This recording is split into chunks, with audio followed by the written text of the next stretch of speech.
Hello and welcome to another episode of the 100% Wild Podcast. I'm Mark Kenyon with Wired to Hunt, and with me today in Missouri, Matt Drury and Mark Drury. And I'm excited because we are doing something a little bit different today, right, Matt? Yeah, so the cool part about our podcast, we always have a viewer-submitted question that we answer through the podcast. Well, this time we're going live on Facebook, and we're not only going to answer the question that was submitted from the viewer, the original question, but we want to answer everybody's questions at home, or as many as we possibly can, through the Facebook Live. So we're going to go get to it right away. You're going to kind of paraphrase the question. We'll try to answer it, and then we'll start firing away. Leah's going to start giving us some of the questions that the viewers at home have. The question of the day is brought to you by Cabela's, the world's foremost outfitter. Hi guys, my name's Evan from Cincinnati. I got a question about land management. We have a little under 20 acres in southern Ohio. It's mostly hill land, woods, a little bit of flat area, but that's up near the road. A lot of tobacco and stuff around, so there's not a whole lot of food source. I was wondering what I could do to improve the land to keep deer on it, rather than just passing through. I was thinking about doing some hinge cutting, maybe adding some homemade ponds or something like that. The problem is it is kind of too far away to be able to get to on any kind of regular basis. Is there anything I could do that's kind of self-sustaining? Thanks. I think there's a lot of people that can relate to this.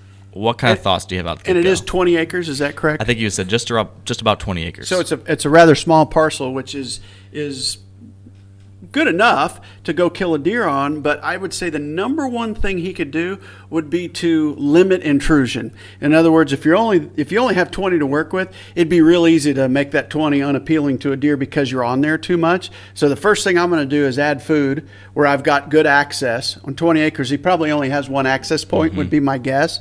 So if my access is from the south, I'm going to go in there and build a food plot on the south portion of the property and hunt that on a north wind predominantly. Just guessing if it's out of the south. It might be out of the other wind directions, but you get the picture. Sure. I'm going to make it as thick a 20 as I possibly can. I'm going to add warm season grasses if that's an opportunity, or I'm going to go in there and do a select cut with those trees and make that the thickest 20 in the block. I want the most food, the most water, and the most cover on that 20 acres. So the most food, you got 20 acres to hunt. Well, how much of that should be food? If I got 20, I'm going to want at least 2 to 5 acres if I can get it in there. I want more food rather than less. Okay. Yeah, in Ohio, I think you can bait. So there you can throw your plot instead of grow your plot. So that makes an advantage for him. He can just add feeders as opposed to creating food plots. But I'd still want food to have that, year-round nutrition and year-round attraction. Right. Now, when you're doing food plots in that kind of scenario, do you think it's better to have just one big one, like you've got a 2-acre field that's going to be your big food plot in your 20, or would you recommend trying to have a bunch of smaller, little attractive, maybe hunting plots? It depends what the land allows. If it allows for big, then I'm going to put big. I like destination food sources a whole lot. I like that to hold deer. I like smaller, hidey-ho food plots to kill deer. So. Now, what about the cover aspect, real quick? You mentioned you'd like to have as much of that in really thick cover. So I imagine you're thinking something like a sanctuary, like keeping an area off limits. Would that be accurate? The whole thing. I mean, the way I look at it, the 20, if it's 80, 100, 200, I think every farm, if you're deer hunting it correctly, should be a sanctuary. That's my view on sanctuaries. Like, the less intrusion you have on your farms, the more deer you're going to have, because deer don't let you know when you spooked them more often than not. Therefore, a guy can walk all day, never see a deer, and go, I didn't affect my deer. You affected it incredibly, so I just stay the heck out. Now, what about from the food plot side? Any specific type of clover? If you're dealing with a small property and you don't have a lot of opportunity to go with big, grain fields and whatnot, clover is the go-to. Okay. I use the biologic non-typical. It's literally ridiculous. And that's just because it's more of a year-round type of easier to maintain. Yeah. You can put it in a quarter acre and still have a food source. It's easy to grow, easy to maintain.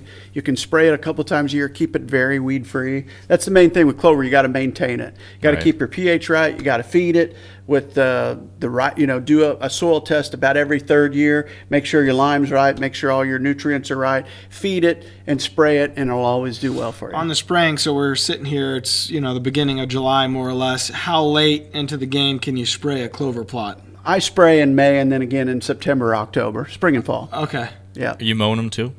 We mow them really high, but we don't, you never want to stress that clover plant because they'll get up and get so high come summer and then they kind of go dormant. So I always mow at 10 inches or higher. I mow really high on my clover because I don't want to stress them, because if you get into a drought like we are now, all of a sudden you've really stressed the plant. Yeah. Now we showed a few weeks ago, Terry was spraying his food plots, and we got a lot of questions. What is it? What are you spraying with? What do you use when you're spraying? Cleth for, and I don't know the full name of it, for the grass, and then there is a product from BASF, which is what they've used to kill algae in ponds for years. Believe it or not, actually has a residual to it that keeps your broadleafs down in your clover fields. But we've been spraying that for 2 years. Austin Delano got us hooked on it. My clover is cleaner right now than it's ever been. So that plus Cleth plus a micronutrient for the actual clover. So you're constantly feeding the plant. And I mean, my clover looks really nice. Is that all mixed together? Or Yeah, those it's all separate mixed together. applications? Mixed together with water and go in there and spray it. Yeah. Yeah. Interesting. All right, I'd like to see if anybody there in Facebook land has any questions for us. Yeah, Leah, what we got? Anything good so far? What about deer that seem just purely nocturnal? Any way to get them moving during an hour that you can hunt? Well, purely nocturnal during what part of the season? I mean, generally when I look at pictures and I'm seeing nothing but nighttime use, it's generally because my camera's not where they're coming through during the day. It might be out in a destination food source, or you might not just be inside that deer's home range. So if you're getting a buck at, say, 1 a.m., 3 a.m. in the morning, it might just be because he's bedding over there, your neighbor a half mile away, and he's getting daylights of him. So you really have to analyze each individual. The other thing that'll make them nocturnal is a lot of hunting pressure, which you hear me talk about a lot. Yeah. If you want to do yourself a favor, stay out and hunt your farm as smart as you possibly can. So you got to define why he's nocturnal and look at the reason, and then try and adjust after that. Do you have any suggestions for hunting somewhere that you don't either have access to put in a feed plot, or you don't have, or food plot, or you don't have the space? Well, you know, the whole world's a food plot to a deer, right? You know, it just depends whether your property has anything that's appealing to them at different times of the year, because they're browsers. They're like goats. If you watch them go through the woods, you can be sitting there over this beautiful green biologic field, and they'll walk down the field edge nibbling on every bush and every plant. But certain things become palatable at different times of the year based on frost and based on different things, whether it's a heavy mass crop or whatnot. You know, acorns get very palatable. So you just have to be a student to your spot and pay attention to what those deer are browsing on. But you're probably hunting on some sort of food source, and you may just, it really comes to recognizing that food source is the most important thing. While she's looking, I'll kind of jump in a little bit on that and just mention the fact that there is so much you can provide from a natural forage standpoint with a little bit of chainsaw work. Absolutely. You can go in there and you can do some, like you mentioned earlier, some selective cutting. You can do, this is something that I have heard about from the guys down at Mississippi State University, some biologists down there who have been examining the impacts of cutting trees down and then seeing the regrowth from those stumps. And they're finding that the mineral production that you're getting, the nutrients that are coming out of the new sprouts coming out of the stumps of these cut trees, is astronomically higher than anything else available on the landscape. Protein levels and all these other nutrients, better than your clover plot, better than your soybean fields. So they're talking about the fact that you can go in there and start cutting even in June or July and have tremendous food sources popping up. Your own little mini food plot wherever you want them when you cut these trees down, when they're, because what they basically do is these, I'm not a biologist, so I'm paraphrasing, and you can go to their resources to learn more, but basically trees try to balance where the nutrients are. So they've got a huge root system, and when you cut the top of that tree off, it tries to balance the nutrient level from bottom to top. So it's going to send up all this energy and mineral and all sucking it all out from, yeah. You know, think of how big the root system is. It's putting it all in one place as opposed to the whole tree. So the concentration in those new leaves is way off the charts compared to anything else that's on the landscape otherwise. So that's pretty cool. An interesting way to go about trying to add a new food source or improve a food source on your small property without planting food plots. The number one thing you have to have for deer is cover. Before you get to water and food and everything else, you have to have cover. They are like rabbits. If they don't have cover to feel secure, they're not going to be spending much time on your property. So that's why I mentioned the timber cutting, because deer don't feed up there at 60 feet and 50 feet. They feed at about 5 feet and below. So the more browse you have that is 5 feet and below, the more deer you're going to hold. A, they feel more secure. B, they have more food. Yeah. One other thought is just to look at your neighbors. Where's the gap? What's missing? So if everyone around you has got clover plots or bean fields or something, find where the missing link is and provide that on your 20, so that maybe, when the beans come off, when the corn comes off, you happen to be the only one who's got a great food source, or maybe you're the only person who's got water, or to your point, maybe you're the only one who has cover. Find what's missing, fill that gap on your 20. Absolutely. Yeah, any other good questions out there? What about tree kois? Do you like them? Do you have recommendations on how to use them best? Sure, absolutely love them, and I put them in just about every single plot. If you watch our shows very closely, you'll see a scrape tree at about 20 yards upwind of our position at almost every plot. And the theory is simple. If you've got a big open plot that you're out there, working the tractor and whatnot to put the crop in, you don't have a lot of structure for the deer to go to. They're like fish, if you will, in the water. They'll go to a bush or some sort of structure. So if you go out there and then dig a hole and put a tree in, or the best method that I've seen is to take a T-post, drive it down in, and then wire tie or use a zip tie to take a decent sized tree with good scraping limbs hanging out of it, and then position those limbs so that if the deer's there working them, you get a quartering away shot. My best pictures and video from my Reconyx cameras have come off of, I have 2 tree kois in both my food plots on my lease, and all my best action shots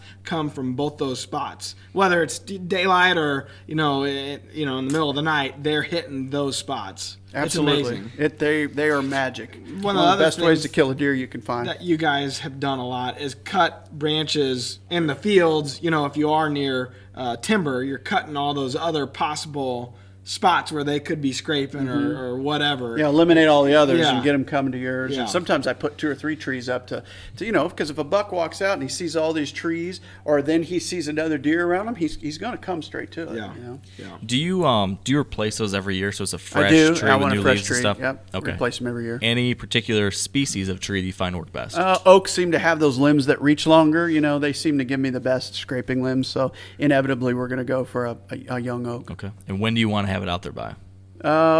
Early October, September, October. So generally, we'll plant the food plot, and then if we have time that day, we'll put it up right then. Okay. So it's right after the food plot. I was going to say, you're not worried about, spooking the deer in any way, all of a sudden having a new tree pop out in the middle? They don't. No, they don't seem to. It doesn't seem to affect them at all.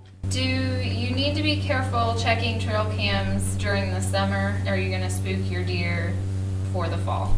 I think it would behoove that person or anybody to have their cameras in situations where, like most of my summer pictures, if you look at them closely, they're almost always at night, because I put my cameras out in the food sources or next to the food sources. I almost never go to the cover where they're bedded, so therefore I'm catching pictures during the night just to take an inventory, if you will, and then you're a lot less likely to spook that deer if you're out in the food source itself. If you start barging in on the cover, you're going to start affecting the deer. The one exception I've seen to that, if I do have a place that's difficult to get to, I'm going to put the camera out and check it either from a truck or a tractor or whatever it is, generally not a four-wheeler. But I've noticed that when you have the thick cover of summer, if you're just driving, they're much less likely to run from that than they are someone on foot. Yeah.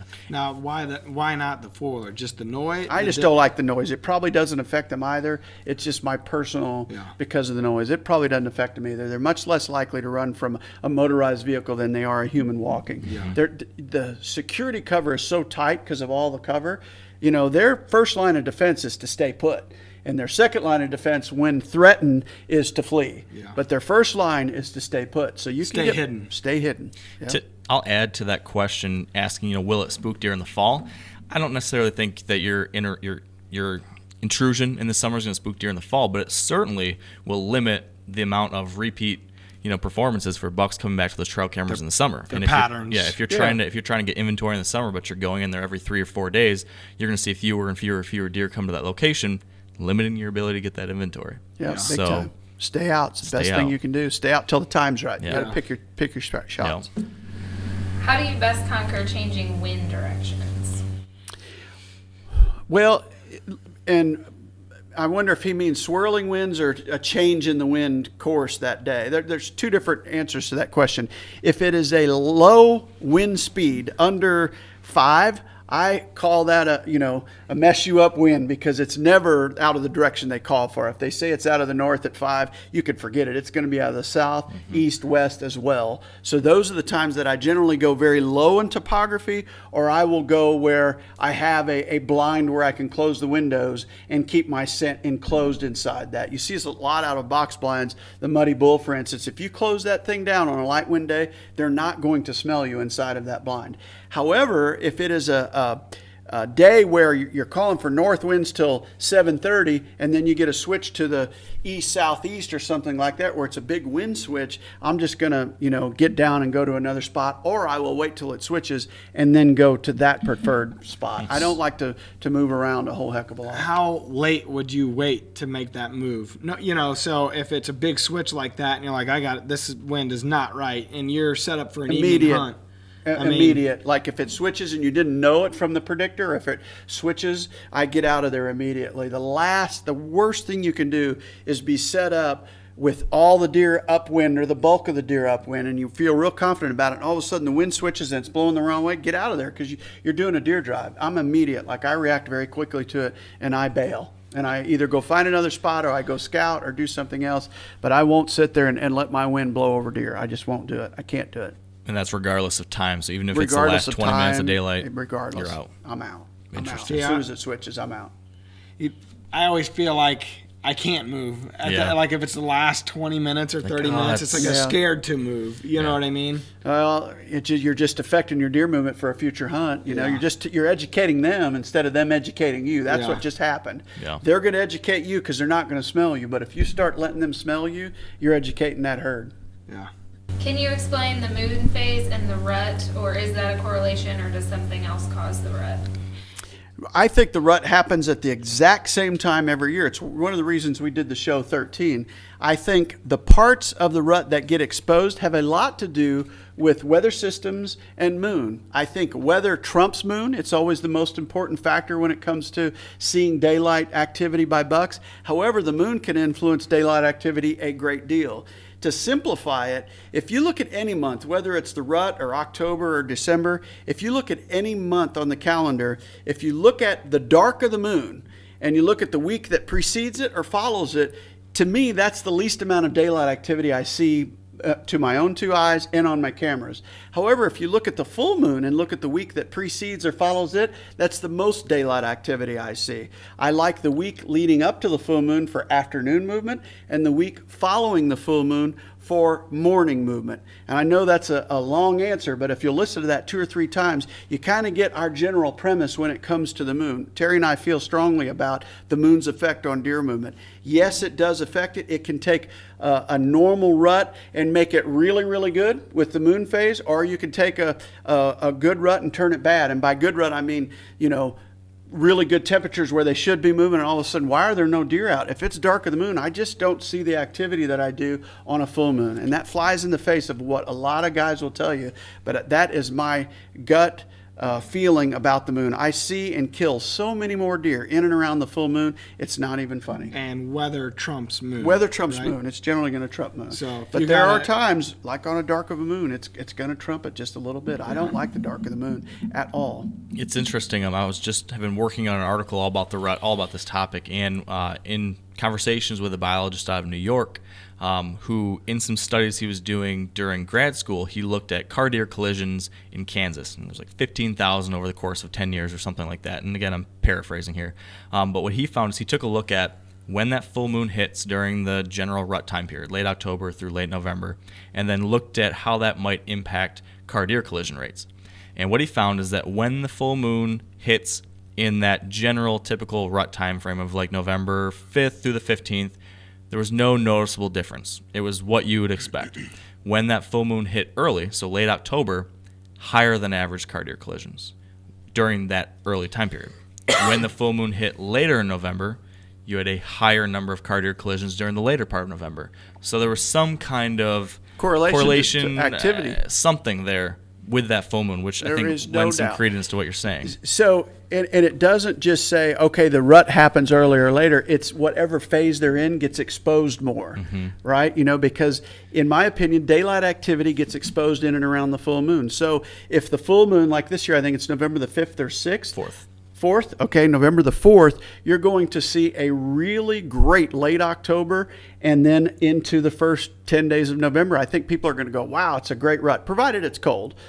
However, during the dark of the moon, you're not going to see nearly as many deer. Last year we had that happen. The two worst phases in the phase October lull. October lull and the party's over were two of our best phases because both times it hit on the full moon. The full moon hit in those two phases. And Terry and I predicted it before the season happened. I predict we're going to see a very nice rut this year because the part of the rut that there's so much activity anyway is going to be exposed during daylight, which is pre-lock, high anticipation, and then the buck parade. That full moon sits right in the middle of all that, so therefore you're going to see a lot of daylight activity in and around those three phases. So what, the question we get all the time, what week should I take off? What week would you recommend taking off? This year, without question, I would take off the 5th through the 10th of November. That would be my take on it.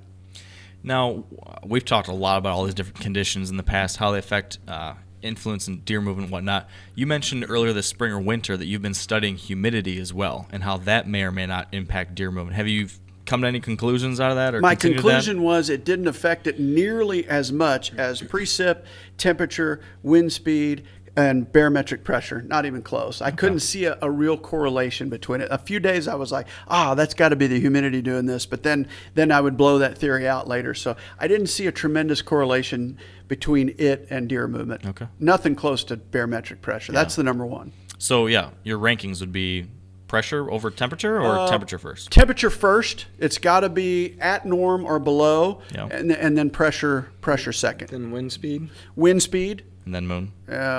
No, then probably precip. Okay. And moon kind of influences all of that. Makes it a little better, makes it a little worse, if you will. Like an intensifier. Yeah, just a little bit of a tendency with the moon. Yep. Here's another good one. Ben is seeing a lot of deer movement, especially bucks, in Delaware right now during morning and early afternoon. Is that going to be different or very similar for his fall prediction? Well, we're right on the full moon, are we not? Right now. Well, You're right. That's why I say it's every month, man. You watch that full moon. Every month, it's going to intensify daylight activity. Watch in about 14 days when it goes dark. It just turned full 2 days ago, Yeah. right? Yeah. So watch in 14 days and see if that doesn't subdue that a little bit. And then 14 days after that, watch if they're not showing up again. I just love deer movement in and around the full moon. Well, does kind of the velvet early season patterns, feed patterns, have anything to do with that as well? Of course, they're always more visible when they're in velvet than when they're hard horn, but it still affects their movement. Yeah. I will say just to kind of temper his hopes a little bit, the patterns that you're seeing right now when you get to October, there are going to be lots of different patterns, different home ranges for a lot of these bucks. So don't Then get will too be different in November. Yes, exactly. yeah. So what's happening in July is definitely different in September, different in October. So you need to understand, you guys talk about all the time in the phases, understanding how the phases of the year transition and adjusting your strategies accordingly. So often is the case, though, like if you watch deer from a distance and you go, man, they're doing the same thing every day, and then you go move in and you don't see a deer, then you have to go, okay, what changed? Well, Right. you were there. And I said it earlier, they generally don't let you know when you made a mistake, and they're masters at knowing you're there and then not moving that day. It's one thing to observe a deer at a distance. It's another thing to move in and actually go kill that deer. You got to have your game face on. You better have your access right. The wind better be right, and you better not spook them getting close, because chances are they're not bedded very far. I think a lot of hunters misinterpret or they don't give the deer enough credit, and they think they are bedded much further than they actually are. If you talk to people and talk about how they access their stands, or if you watch neighbors and whatnot, it blows my mind some days how they choose to access their spots. It's like, do you not think you're going right through the deer right now? And you are. So just don't be that guy. Don't be the guy that's doing a deer drive on the way to their stand.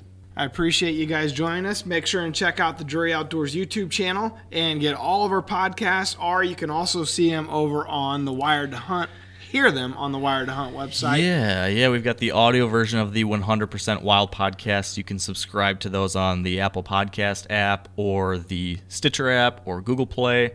And then you can submit questions. If you haven't already been aware of this, if you want to send in your own listener submitted question that you get to hear on the podcast and everything, you can go to wiredtohunt.com/100%wild and see how to do that. So that's a pretty cool opportunity. Yeah, if you go over to the Drury Outdoors YouTube channel, there's all kinds of original hunts. You know, the DVDs are no longer here, but we're putting out a lot of original hunts over on the DoD TV channel there at Drury Outdoors on YouTube. So check it out, and if you're not following Wired to Hunt on social media, make sure you do, because he's got a ton of great info. So until next time, we'll see you later.